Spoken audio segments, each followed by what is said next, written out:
Hello दोस्तों, मैं हूं एक्स मुस्लिम स्पार्टिकस और आप देख रहे हैं अपना यूट्यूब चैनल।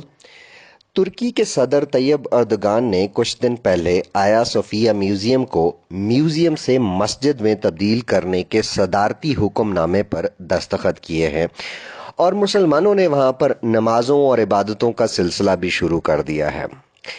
इससे पहले कि इस फैसले पर मैं बात करूं, मैं आपको थोड़ी सी आया सोफिया के बारे में बताता चलूं। आया सोफिया की हिस्ट्री जो है वो तकरीबन 15 सदियों पर मुश्तमिल है।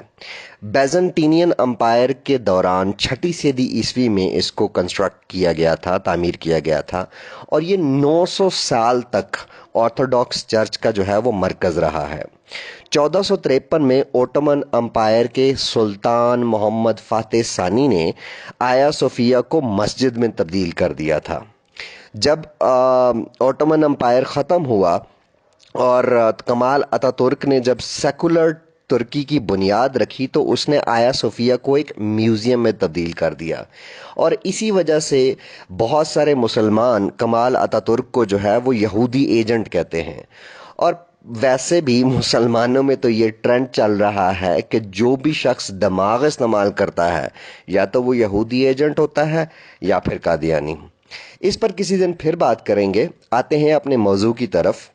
आया सोफिया की मौजूदा हैसियत जदीद दुनिया के इस असूल की नुमाइंदगी थी कि अब इस ज़मीन पर हम आपस में मज़हब की बुनियाद पर नहीं लड़ेंगे। मुसलमानों और ईसाइयों के दरमियान सदियों से जारी जंग को ख़त्म करने के हवाले से एक अलामती हैसियत रखने वाली इमारत को तैयब उर्दगान ने वापस से मस्जिद बनाकर अपनी तरफ से शायद कोई बहुत बड़ा काम किया हो।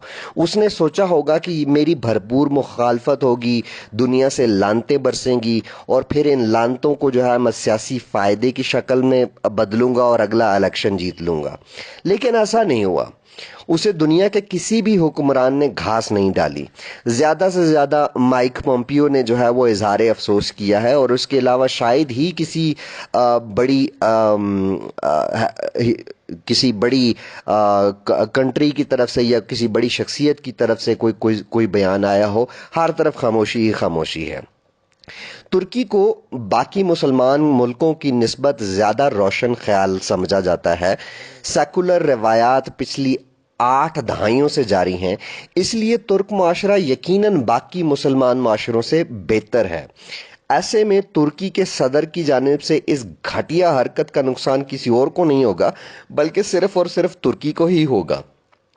तुर्क माशरे से मेरी वाकफियत ज़्यादा नहीं है, इसलिए उनकी बजाय आया सोफिया की हैसियत बदलने पर खुशी से पागल होने वाले हमारे सब कॉन्टिनेंट के मुस्लिम्स पर लानत भेजने के लिए अगले कुछ लफ्ज़ कहना ज़रूरी समझता हूँ।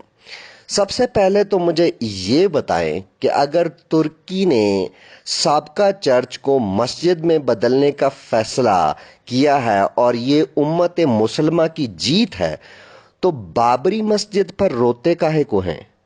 अगर कल को इसराइल मस्जिद अक्सा को गिरा कर या उसको उसी हैसियत में एक चर्च में कन्वर्ट कर देता है, तो फिर रंडी रोना मचाने मत बैठ जाना। तुम लोगों ने तो कसम खा रखी है कि 1400 साल पुरानी सोच से बाहर नहीं निकलना, कुएं के मेंढक बनकर जहां अरबी बद्दू का दीन का है वहीं फंसे रहना है। और वैसे भी मुसलमानों की रीसेंट हिस्ट्री तो यही बताती है कि जब ये माइनॉरिटी होते हैं तो वहाँ सेकुलरिज्म मांगते हैं, जहाँ मेजॉरिटी यानी अक्सरियत में होते हैं तो वहाँ शरीयत नाफिज करना शुरू कर देते हैं। फिर वो जगह अफगानिस्तान बन जाती है, पाकिस्तान बन जाती है, सीरिया बन जाती है, इराक बन जाती है, ईरान बन जाती है। सेकुलर हो तो तुर्की बन जाती है। अक्सर लोग पूछते हैं कि मुसलमान कब बदलेंगे, इनमें इंसानियत कब आएगी, कब ये मज़हब की ऐनक को उतार कर तमाम इंसानों को एक तरह से देखना शुरू करेंगे। इसकी एक मैं छोटी सी मिसाल देता हूँ। स्पेन में 1236 में मस्जिद कर्तबा को कैथीड्रल में बदला गया।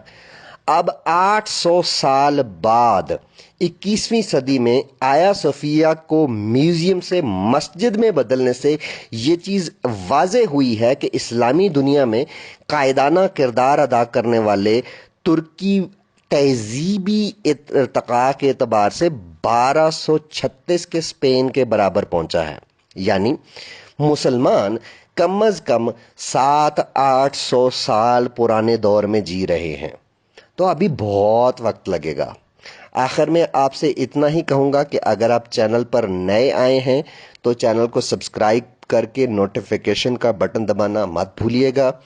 اگر یہ ویڈیو آپ کو اچھی لگے تو لائک کریں، اس کو شیئر کریں، اور ہاں، آخری بات بھول گیا، اسلام چھوڑو، انسان بنو۔